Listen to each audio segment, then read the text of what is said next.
BJP की सरकार ने असंगठित अर्थव्यवस्था पर आक्रमण किया है और आपको गुलाम बनाने की कोशिश की जा रही है।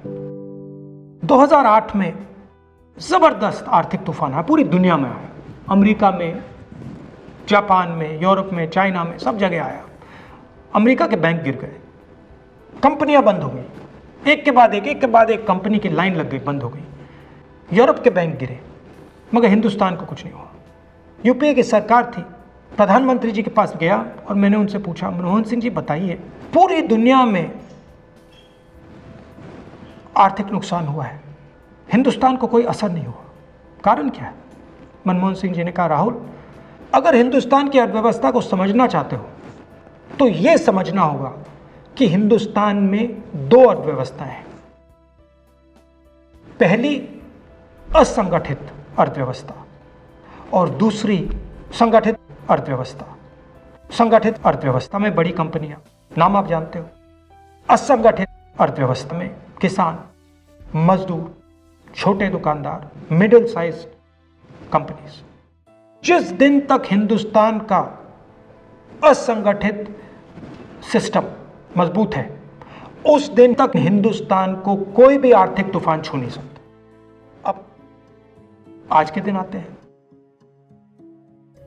पिछले 6 साल से बीजेपी की सरकार ने असंगठित अर्थव्यवस्था पर आक्रमण किया है। 3 बड़े उदाहरण तो मैं आपको अभी दे देता हूं। नोटबंदी, गलत जीएसटी और लॉकडाउन। आप यह मत सोचिए कि लॉकडाउन के पीछे सोच नहीं थी। यह मत सोचिए कि गलती से आखिरी मिनट पे लॉकडाउन कर दिया गया है। इन तीनों का लक्ष्य हमारे इनफॉर्मल सेक्टर को खत्म करने का है।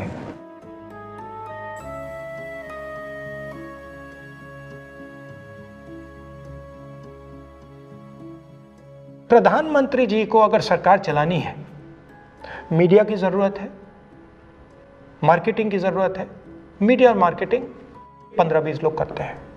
इनफॉर्मल सेक्टर में पैसा है, लाखों करोड़ रुपए, जिसको ये लोग छू नहीं सकते।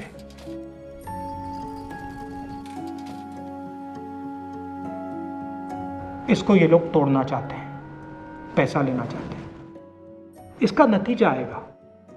नतीजा यह होगा कि हिंदुस्तान रोजगार पैदा नहीं कर पाएगा। क्यों? क्योंकि इनफॉर्मल सेक्टर 90% से ज्यादा रोजगार देता है।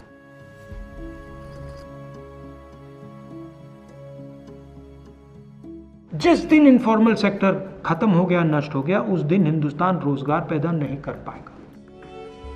आप ही इस देश को चलाते हो, आप ही इस देश को आगे ले जाते हो, और आपके खिलाफ साजिश हो रही है। आपको ठगा जा रहा है और आपको गुलाम बनाने की कोशिश की जा रही है। हमें इस आक्रमण को पहचानना पड़ेगा और पूरे देश को मिलकर इसके खिलाफ लड़ना पड़ेगा।